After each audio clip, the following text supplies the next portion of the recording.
নমস্কার বন্ধুরা, আমার রান্নাঘরে সবাইকে স্বাগত। আজ বানিয়েছি মাত্র হাফ কাপ নলেন গুড় দিয়ে দারুণ সুন্দর একটা মিষ্টির রেসিপি। আশা করি তোমাদের কাছে এই রেসিপিটা ভীষণ ভালো লাগবে।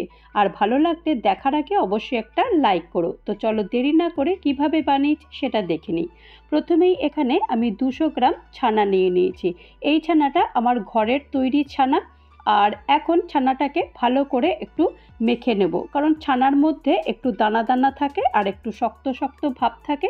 তো এইটাকে বেশ ভালো করে প্রথমে হাত দিয়ে একটুখানি গুঁড়িয়ে নিয়েছি। আর এখন দেখো মোটামুটি বেশ ছানাটা বেশ গুঁড়ো গুঁড়ো হয়ে গেছে।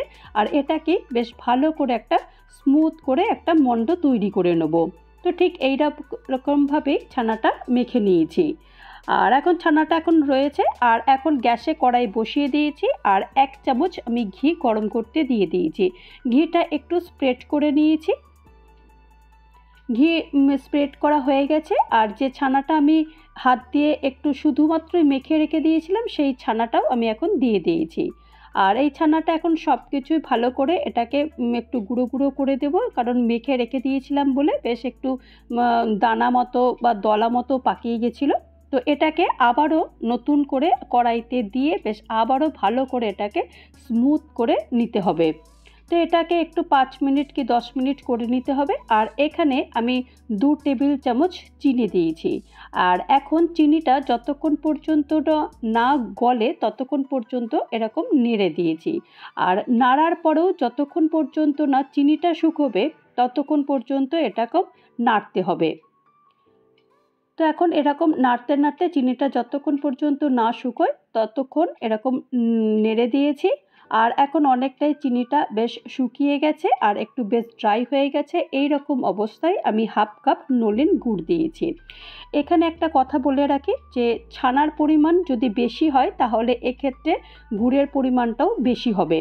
এখানে আমি আমার প্রয়োজন অনুযায়ী বা স্বাদ অনুযায়ী আমি এখানে মিষ্টিটা ইউজ করেছি। তোমরা চাইলে এখানে বেশিও দিতে পারো। তো এখন এটাকে বেশ ভালো করে এটাকে নেড়ে দেব। বেশ 10 থেকে 20 মিনিট পর্যন্ত এরকম একভাবে নেড়ে যাব। নাড়তে নাড়তে একদম স্মুথ তৈরি হয়ে যাবে। যতক্ষণ পর্যন্ত না এই সন্দেশ থেকে একটু তেল বের হচ্ছে ততক্ষণ পর্যন্ত এটাকে নাড়তে হবে। এরকম অবস্থাতেই আমি 2 চামচ মিল্ক পাউডার দিয়ে দিয়েছি। আর মিল্ক পাউডারটা দিয়েও এরকম ভালো করে এটাকে মিশিয়ে দেব। দেখো এটা কিন্তু মেশানোর পর বেশ অনেকটাই লুজ হয়ে গেছে আর বেশ কিন্তু তেলটা ছেড়েও গেছে আর কড়াই থেকে কিন্তু আর লাগছে না। তো এরকম অবস্থাতে আর বেশি নাড়বো না, তাহলে কিন্তু একদম চটচটে হয়ে যাবে। তো এখন এটাকে একটা ডিশে ঢেলে দিয়েছি আর এটাকে এখন ঠান্ডা করবার জন্য 5 থেকে 10 মিনিট এরকমভাবেই রেখে দেব।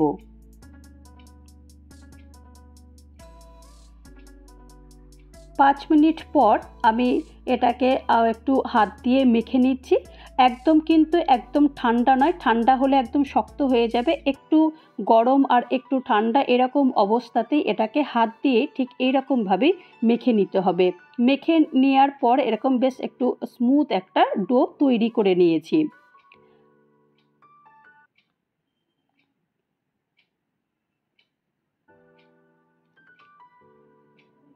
এইরকমভাবে ডো তৈরি করে নেওয়ার পর এরকম লম্বা করে সিলিন্ডারের মতো করে এরকম একটা শেপ দিয়ে দিচ্ছি।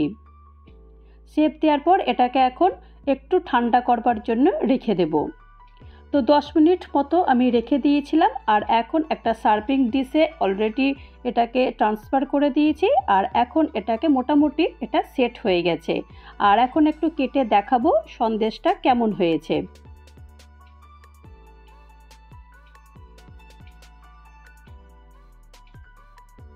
তো দেখো একটা দেখাচ্ছি তোমাদেরকে সন্দেশটা কেমন হয়েছে, কতটা সুন্দর হয়েছে, কতটা সুন্দর জালি জালি হয়েছে, দেখতেও কতটা সুন্দর হয়েছে, খেতে কিন্তু তার চেয়েও অসাধারণ। আর এখন একটু সাজাবার জন্য আমি এখানে পেস্তার কুচি নিয়েছি। তোমরা চাইলে এখানে আমন্ড, কিশমিশ বা অন্য কিছু ড্রাই ফ্রুটও তোমরা নিতে পারো। দেখতে কতটা সুন্দর হয়েছে। এখন আমি একটা একটা করে এরকম সার্ভিং ডিশে পুরোটাই সাজিয়ে দেব। তো পুরোটাই সাজিয়ে দিয়েছি।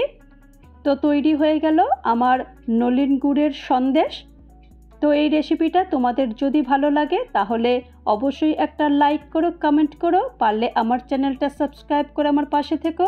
আর যারা নতুন বন্ধু হয়ে আমার চ্যানেলে ভিজিট করেছো তাদেরকে অজস্র ধন্যবাদ। আর যারা এখনও পর্যন্ত আমার চ্যানেলটা সাবস্ক্রাইব করোনি তাদেরকে অনুরোধ করব চ্যানেলটা সাবস্ক্রাইব করতে। ভালো থেকো, সুস্থ থেকো আর আমার চ্যানেলের সাথে থেকো। নমস্কার।